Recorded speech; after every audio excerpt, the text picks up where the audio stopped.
My name is Wyatt, and I'm a 29-year-old ordinary white-collar employee. My ex-wife, Emma, who I lived with until about 6 months ago, was very much a career woman.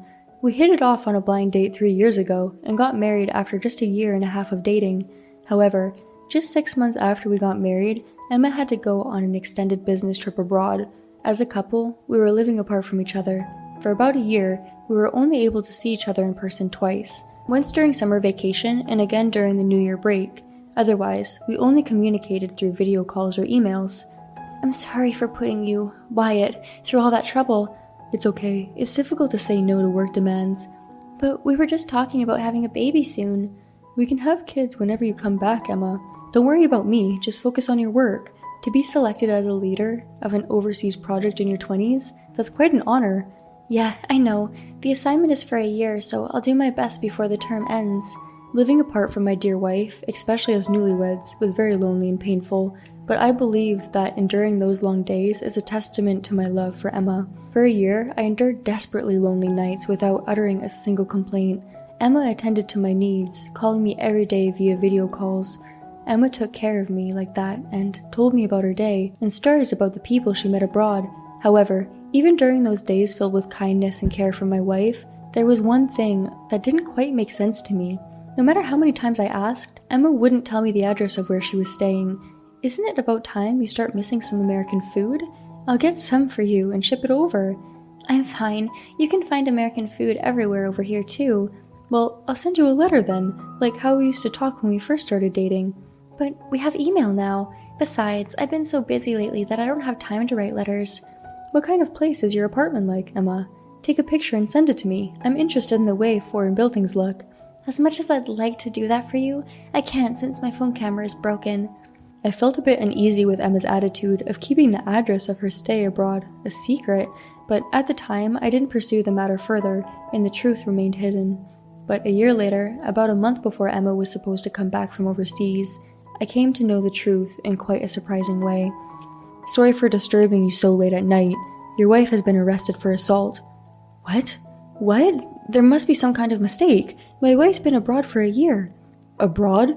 No, your wife has been arrested in a room in an apartment in the nearby town. Your wife is Emma, right? She works for N Consulting, right? I don't know if it's a different person with the same name. Emma is not that unusual of a name. No, I received this contact information from your wife directly, so I don't think it's possible that it's someone else. I see. Well, okay, I'll go to the police station right now. My head was swimming with questions.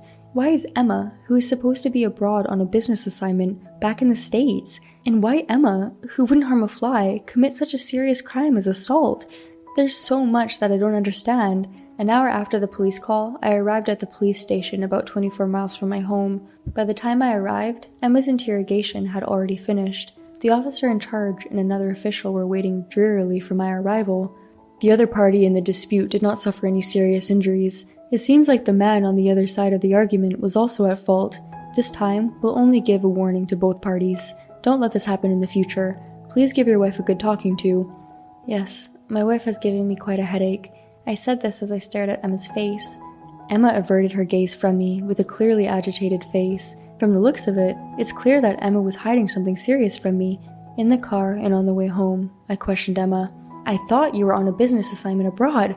When did you get back? No, that's... What did you say? I'm sorry, your voice is so soft I can't hear you well. Can you say it louder and clearer? I actually didn't go abroad. The overseas assignment was a lie. I thought that was the case. When you refused to tell me the address of where you were staying, I knew there was something wrong. But then, where have you been? Well, I can't tell you that. Oh, I see, but I think I have a rough idea though. You must have been with another man besides me. You lied to me and told me you're on a business trip abroad, but you've been living with another man for the past year. Isn't that right? I'm sorry. So I take that as a yes. That's enough, I understand. I can't have a conversation with you. The man you said you hurt, he's probably gone home already, right? For now, just show me the way to his house. Yes. Thus, with Emma's directions, I went to the apartment of the man I suspected to be her lover. On the mailbox outside of the apartment, the nameplate read, John. Apparently, the other guy's name was John. Emma was shaking and unable to help, so on her behalf, I rang the doorbell. After a moment of silence, a man in his early 30s or so with a very pale face appeared. That man, John, seemed to already have guessed the reason for my visit. Before I could explain the situation to him, he started to grovel out an apology, as if he was licking my boots. "I'm so sorry. I will make amends for this. I beg you not to report this to my employer." Even though I didn't say anything yet, John had already begun his rapid-fire apologies. From his attitude and words, I could tell that he had been living with Emma for a year and was probably a colleague of hers, or at least had some kind of business relationship with her. I'm going to investigate this situation in detail, so it's pointless to lie to me about it now. So answer as honestly as possible to the questions I am about to ask you, okay? Yes, I'll answer your questions honestly. And you too, Emma. Lying won't get you anywhere now. Yes, I've already resigned to the fact. A year ago, I definitely remember sending you off to the airport, but what exactly happened?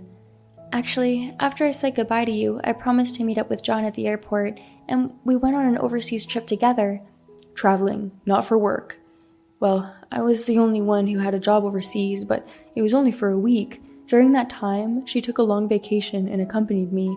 Even if that was the case, you should have returned home after a week, right? Why didn't you come back home? No. After we talked about the trip, the idea of living together got more and more exciting. Before we knew it, we were talking about pretending to be on an overseas business trip and living together.